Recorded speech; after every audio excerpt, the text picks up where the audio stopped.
Hello there. Welcome. I am very glad to be here today with my dear friend Renee. Renee, how are you doing today? Fantastic. Thank you. Good. I'm so glad. And I very much appreciate your willingness to be here today. I'd love for you to share, for people to hear about your experience because you've had a very interesting life. And I want to focus a bit on the last part of it, the part that you and I went through together.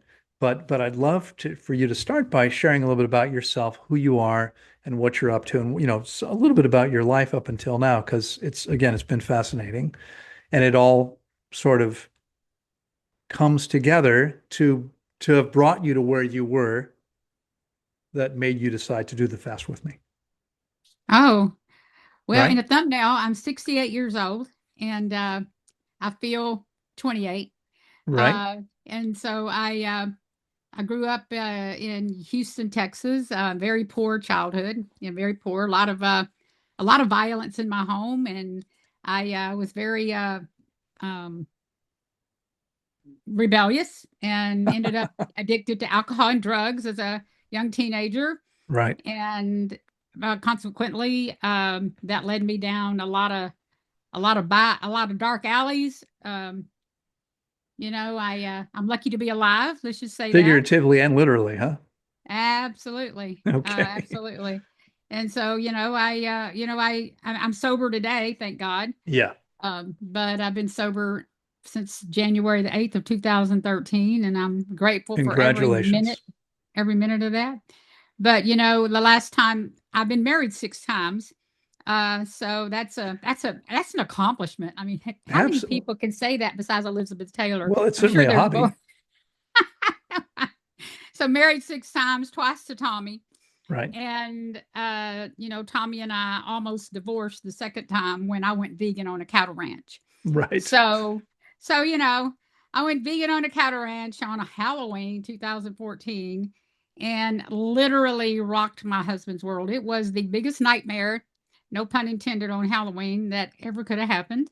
No, I know this. And I know this, but people listening, watching, don't know, may not know that your husband Tommy was I forget what but he's a cattle rancher for many, many years. multi-generational since the late 1800s. Okay, right. He doesn't look Yeah. that old, but yeah. Um, Yeah, well, I mean his family I heritage, know what you mean. I know what you mean. So you going vegan when his whole family had been into cattle ranching for 100 and some, 150 years, whatever it's been. That was a big deal. It upset the apple cart. You could say And that.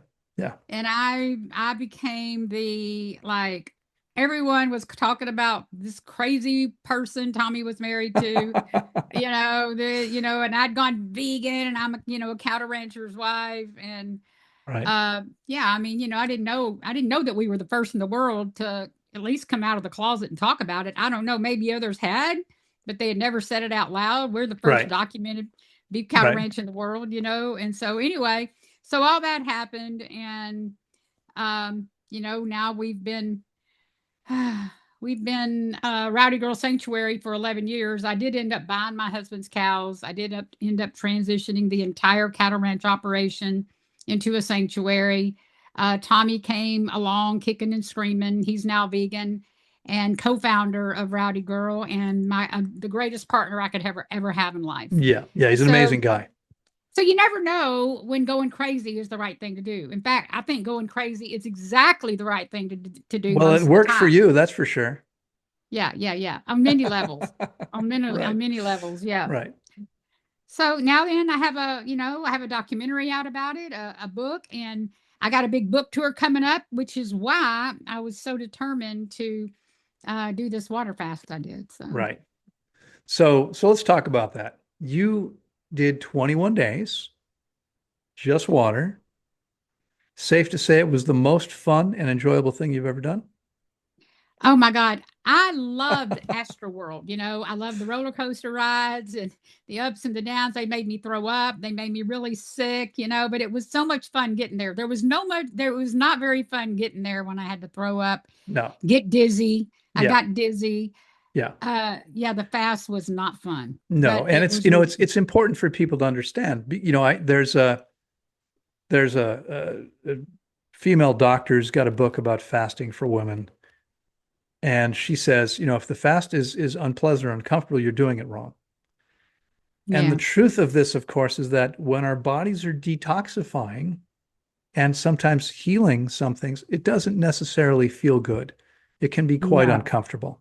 And you, of course, you went through the fast with a group of other people doing it at the same time, right? There were probably 4 or 5 other people. I don't remember exactly who was there at the time, but there's normally 5 or 6 people on the call. And you saw all kinds of people going through various different things. This is what happens when we do the job well. So let's talk about it was challenging for you, that's for sure. You were nauseous and vomiting. You completed the process. What has it been now? Month? Today is my the end of my 6 weeks. Okay, so it's been exactly 6 weeks. Yeah, since Amazing, I've amazing. been through with the This is a refeeding and big all that. day. It is. Tommy's vegan anniversary. It's I'm sober now 40 years today. What? Are you really? 40 years. I'm also Wow. 29 today for the 36th time.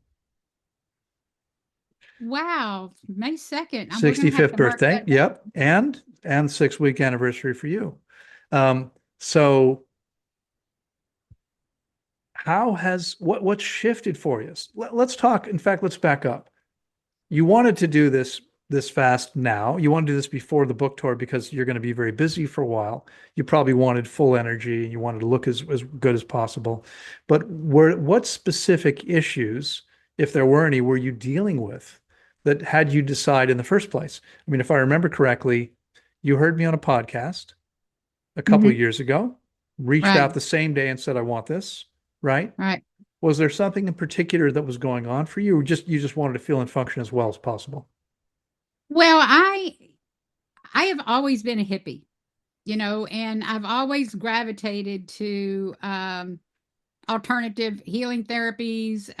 Right. I've got 1,000 hours of yoga teacher training. I've owned yoga studios. I've had a medical spa. I've always been very interested in essential oils and herbs and, all the holistic things you can think of that I Yeah. now know, you don't really need all that. But, the thing is, I've always had a alternative mindset Sure. for Absolutely. for health.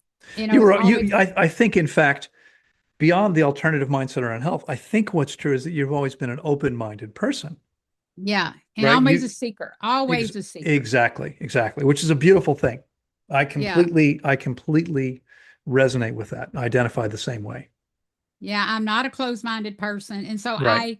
I stumbled upon this book that had a picture of a Peter Max photo on it. I think it's Survival Victorious into the 21st Century Survival into the 21st by Century. I Victoris stumbled on Kulvinskas, that. who died last year. I know, and I met him one time, and we I were met him friends on many times. Facebook. We were friends on Facebook. He was like a Rowdy Girl fan. Yeah. Anyway, I got that book years ago and I read it cover to cover, like in the late 70s, early 80s. I Yeah. was fascinated with this book.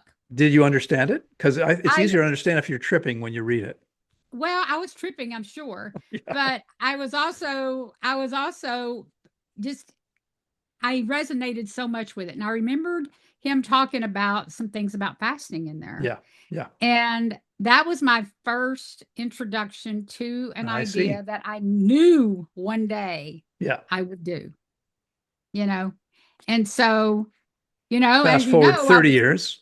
fast forward 30 years and I thought I was going to do it last year. I mean, I was there the day Tanglewood closed, I know. I know. which was an omen for me. I mean, because I had prepared myself I know. mentally, You and psychologically, many other people. spiritually. Yeah. Yes. But I had prepared myself. And then on that day, it closed. But you know what? I was one of the people there. I mean, I stayed open minded. I knew that one day I was still going to do this fast. Yeah, of course. I just shifted, I Yeah. just Yeah. changed gears. Right. And then a year later, my friend Cameron Waters, I had told him about you. And then I saw him on Instagram out live, out front and, live and in front of everybody talking about his fast. And I went, oh my God, he's got to be fasting with Loren. He didn't even tell me he was doing this yet. Oh, really? Okay. Yeah. No, he didn't even tell he was doing it. So I texted him up and I said, "What's up? Are you fasting with Lauren?" Yeah, yeah, yeah. I'm like, "Oh my God." So I was like, I would never do it in public like that. I'm glad he did. He can do that. He can pull it off. But Yeah. it did something for me. It gave me a big It shot it in the it, it arm. spurred you to yeah, good. I'm so glad. I'm so glad that happened. Yeah, Yeah, beautiful. and so I was ready. I didn't think I could do it at home, Lauren. So, but Honestly. we're well, it's definitely easier. It would have been easier in that beautiful environment we created in Costa Rica. Oh, gorgeous. But you know what? I mean, I've now guided more than 2,000 people remotely over the last 16 years. It still works. It's a little bit more challenging in some ways. On the other hand, you don't have to travel, right? You don't have to have the expense of traveling. It costs less than doing it there. So, Yeah, yeah, yeah. but anyway, I'm still not clear. Were there specific issues that you were hoping to resolve? Well, the alcohol, the drug addiction, Okay. a lot of the psychological, emotional issues I had Okay. growing up in so much violence at home, Yeah, sure. Sure. and just the constant barrage of food addiction. Um, you know,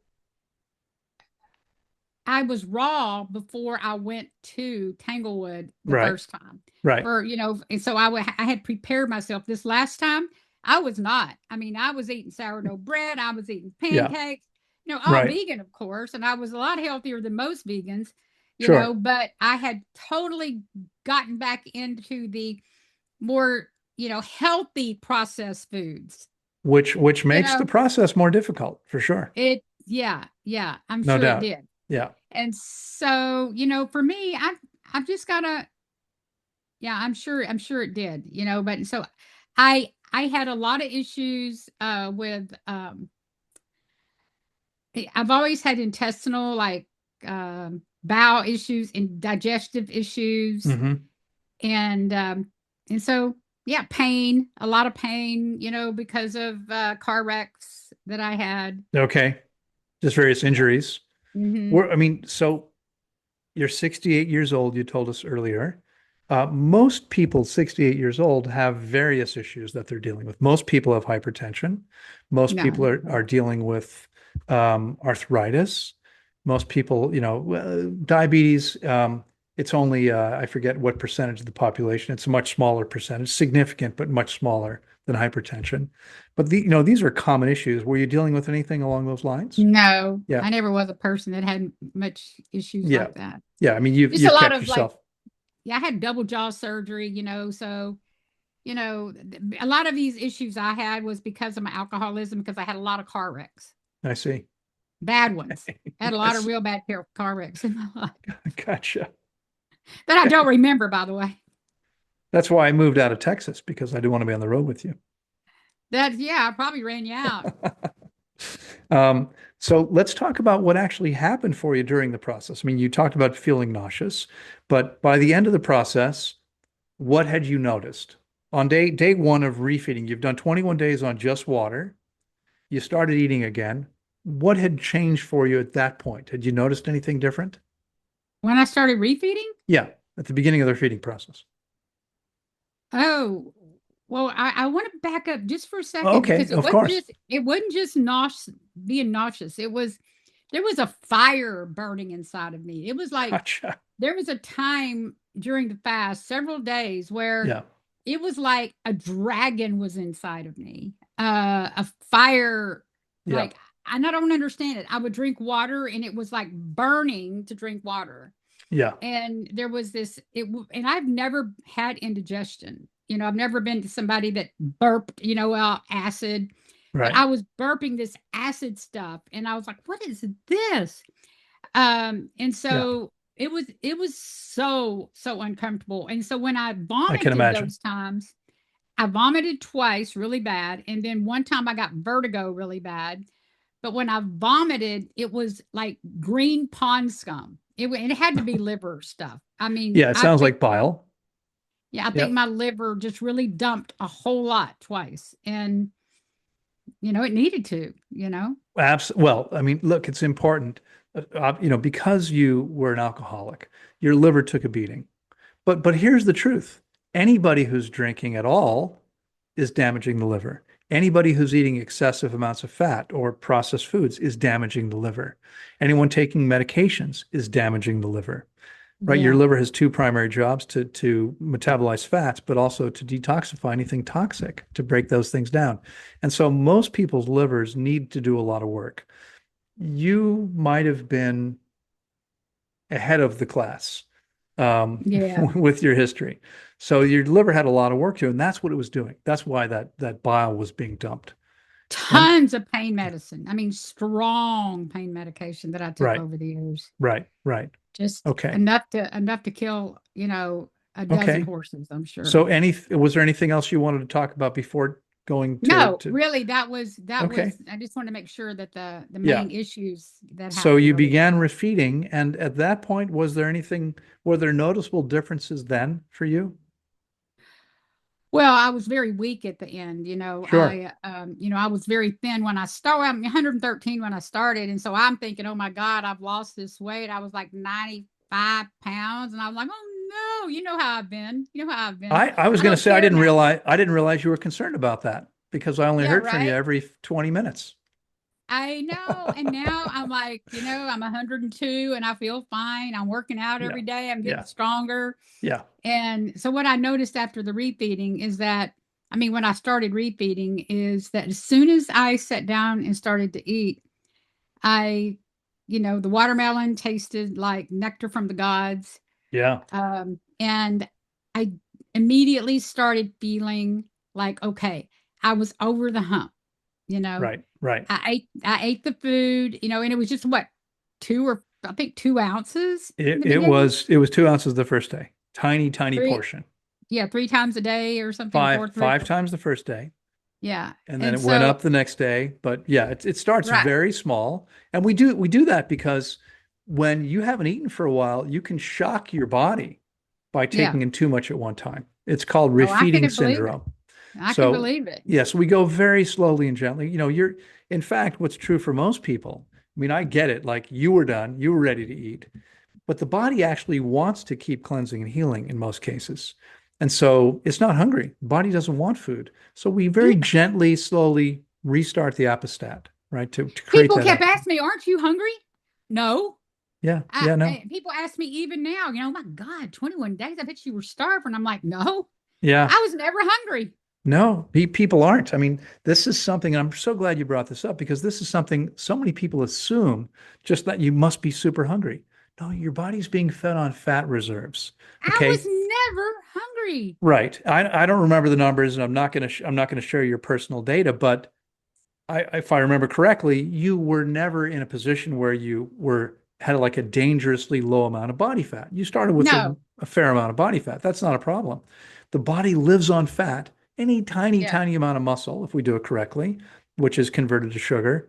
And so most people, the average person, could go 8 weeks without food if they knew what they were doing. They did it say correctly and safely.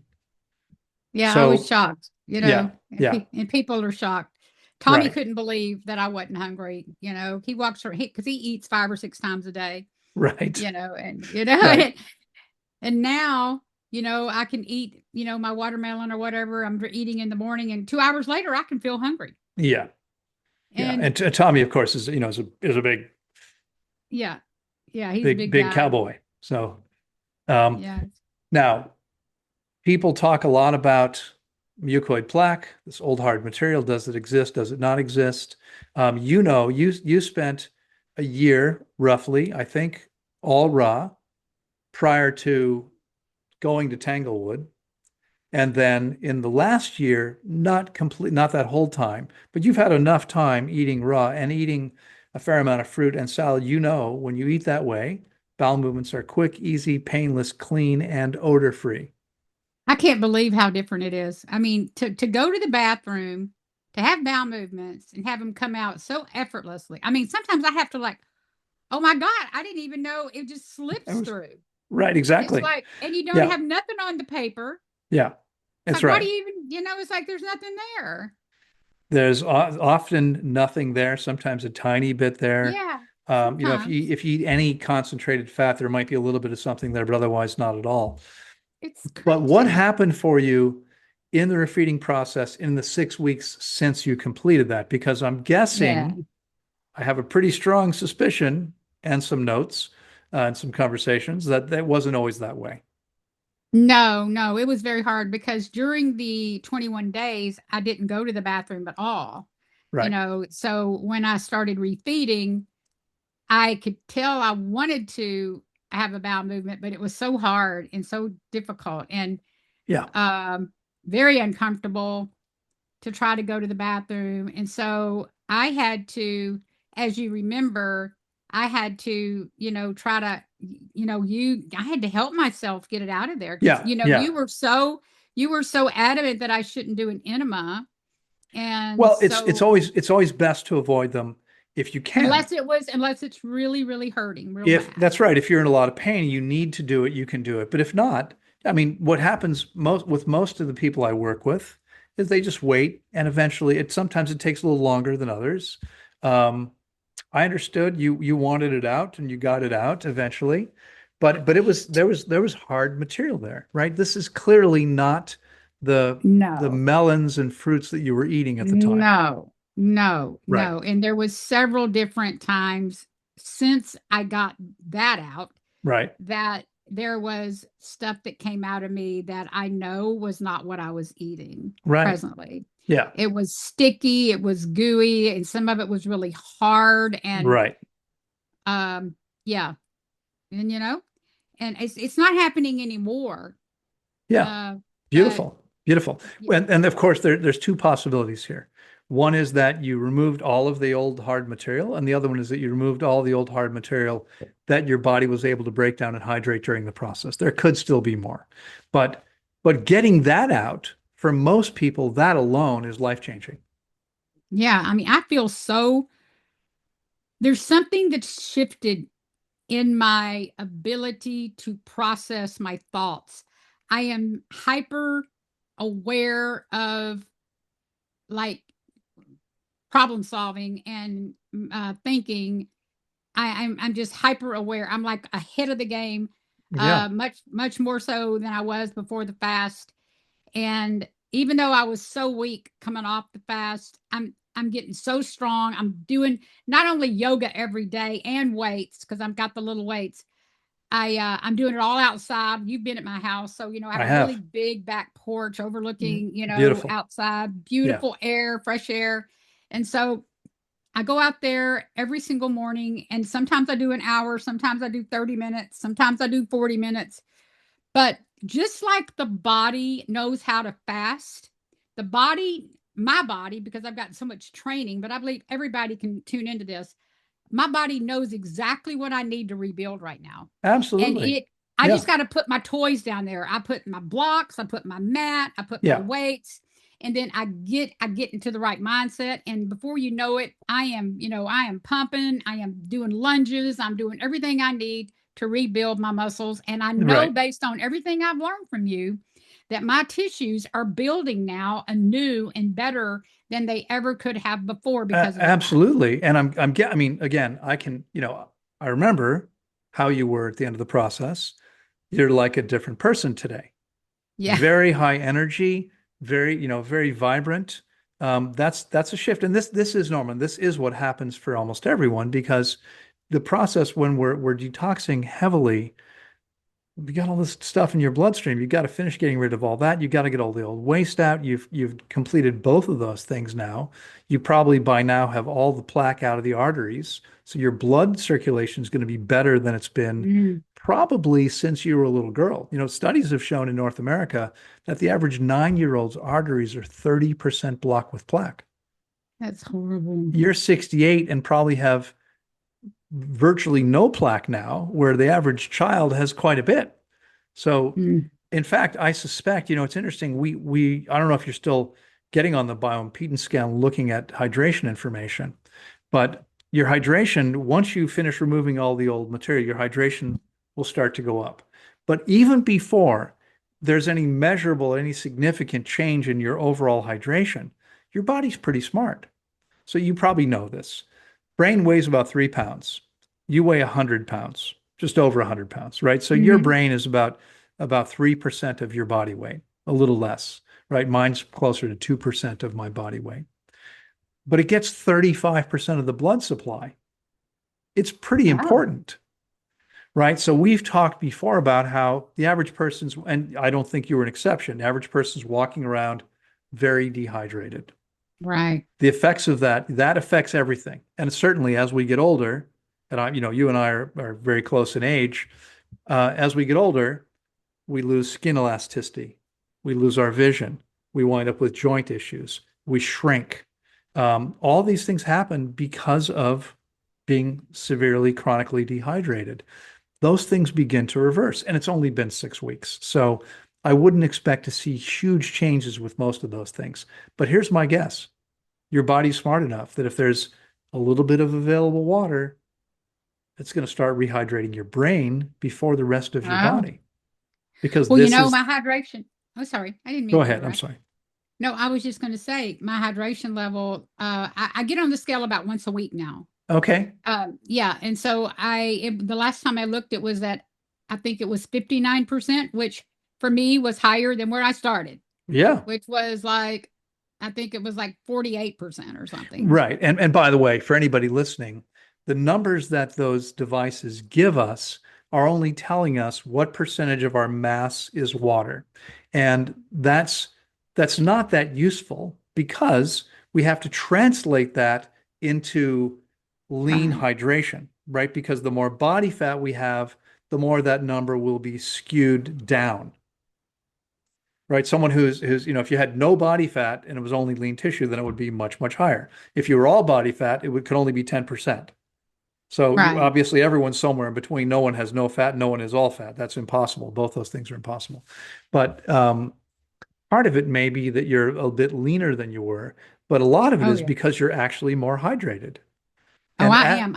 I'm always got my water. right. I take it with me everywhere. Yeah, fantastic. You just create a new habit. And here's the Yeah. thing, for people listening, um, how much water, by the way, I was on a panel recently with The Real Truth About Health, and I did three different talks there, one lecture, two panel discussions. One was with Alan Goldhammer of True North and a guy from the UK, I don't recall his name, who supervises fast there. And they both said, "Oh, no, we make sure every person fasting gets at least 1.2 liters per day." Oh, golly. If It's funny. I had someone fasting with me now who said, "Well, the other people say you only need, you don't need so much water." I said, "Okay, let's do a search right now online. I can share my screen. How much water does the average adult male need per day? 3.7 liters. Now, in our normal life, we're getting some of those needs met from other things we're drinking and the food we're eating. But when you're fasting, all of that's going to come from what you're drinking and whatever you're going to get from your body fat. Remember, the average person starting this severely dehydrated. And Hmm. so what happens is we begin to rehydrate the lean tissue, we begin to rehydrate the old waste, and we're detoxifying through the kidneys, through the colon, through the skin, through the breath, through mucous membranes. Each of these channels depends on having enough water. So the average person's water needs go up significantly. Hmm. So having laid that foundation, how much water were you drinking by the end of your fast? 8 liters. Because these experts are saying, no, 4 liters is dangerous. Like, not if you do it right. No, I They, mean you and see the thing is when people say they want to do a fast all by themselves, I'm like, no, because there's no way I would have gotten to 8 liters a day had you no, not been in my ear every single day right. coaching us, and my belief was such in the process because I was in a great group, when you're in a group setting like that, you really Yeah. get to see everybody's process. Yeah. And I just kept believing, as hard as it was, what else do I have to do sitting here in this chair all day other than drink water? Now, the Well, hardest part though was when everything was burning and I was like a dragon yeah, of and the course. water set me on It, fire. it can be very difficult when you're experiencing those kinds of symptoms. But, But I but did it there, anyway. there are people, including these two fasting professionals, who are saying, no, 4 liters a day is dangerous. No, it's No. not. Not if you do it correctly. You Okay. see, and see the other thing I learned, and this that brings up a good point Yeah. because you would show us on these charts that you built. You would teach us, even though I couldn't comprehend most of it in the beginning, maybe a little bit towards the middle and a little bit more towards the end. Sure. But my God, you have mastered these charts, and just listening and watching the process through every single team, person that was in the group, Yeah. including my own, you know, explaining how the hydration translated, Yeah. whether it was in muscle or fat or Right. a combination of things, Yeah. I learned so much of things that I never knew. And Yeah. I'm sure that when I fast again one day, maybe when I'm in my 70s, that's not too far from now. No, that's you right. know, Yeah. it is. I was thinking maybe August. No, I'll be on my tour. I know you will. I'm just teasing you. Yeah. Yeah. And, I think it's helpful too. I mean, being in the group, there in almost every case, and this was true in your case, there's at least one person there who's fasted with me before. Oh God, almost there was a lot of them that had. Right. Yeah. I mean, but if there's almost always at least one person who can say, Yeah. "No, I did this. I did this. It was amazing. It's an incredible Yeah. thing." That's why I'm back. And I think, plus, I mean, I had watched countless videos. I mean, I probably, right. I'm a stalker of Loren Lockman, so well, I am. I mean, I look for everything. I mean, I really value Yeah, I value your education and your experience and all of the people that you've taken through this fast. I just, I'm the kind of person that dives deep. When I have a I special know. interest I in know. something, I go deep. And Yeah. so I watch every single video, on the community. I'm in the, Fast to Rise community. I highly recommend it for anyone out there that's listening. If you want to learn more about how to fast, just education. Yeah. You don't even have to be vegan. No, no, You it's just want open to, to everybody. For people that aren't familiar with it, the Fast to Rise community is a community that my partner Sylvie and I, and Sylvie did most of the work. She's built it all. She manages the forum. She lets me, she reminds me to record, which I sometimes forget to do still. She's the brains of the operation. I have the experience, and as you probably know, I think you know our story. You know Sylvie, you've met Sylvie. of Um, course. Sylvie had registered to fast with me before we ever met in person. Yeah. And then we just had this incredible connection. And she's by far the best thing that's ever happened to me. An amazing, amazing person. But we have this incredible community where there's live coaching every week, and there's videos, and there's Sylvia, an amazing woman, is guiding people through a study group. And Sylvie, the other Sylvia and Sylvie, Yeah. The Sylvia's a natural hygiene group. I yeah, love it. that's Dr. Sylvia Padilla, MD, who has Yeah. changed her life fasting with me, whose daughter fasts with me, whose best friend fasts with me, and whose husband is now fasting with me. I It's know. changed, it's changed everyone. That's how powerful this is, for people that are coachable. And folks, if you're not coachable, please move along. Yeah. It's way too hard to work with people that aren't taking coaching. But Yeah. and I appreciate what you're saying, Renee. It really is. It's been an amazing place, I think, for people. Really wonderful for people coming off the fast to have that community there to help support them when they're challenged. So, Yeah, it's really good, and it's really helped me a lot. I wish I could be more involved. I mean, I'm pretty involved, but I wish I could oh, be you're more very involved. involved. You're very But involved. I but I wish I could be more Well, involved. it's I just mean, right now the schedule conflicts with mhm, our live calls. So yeah, you're no less involved. You're just not there in person sometimes, and that'll yeah. change again. But um, what else would you like to share about your experience? I mean, overall, was it a positive thing for you, the fast? Oh, yeah. One of the things I would say to anybody out there that's like, yeah, right, I could never do that because blah Yeah, blah blah blah blah blah blah blah blah. I would say to you, that's exactly why you'll never do it. Because if all you ever do is say, I can't do it because, well, you won't do it because, right. one of the main things I had to do, I mean, I am the founder and executive director of an international nonprofit. I have an international staff. I have staffers on the ground.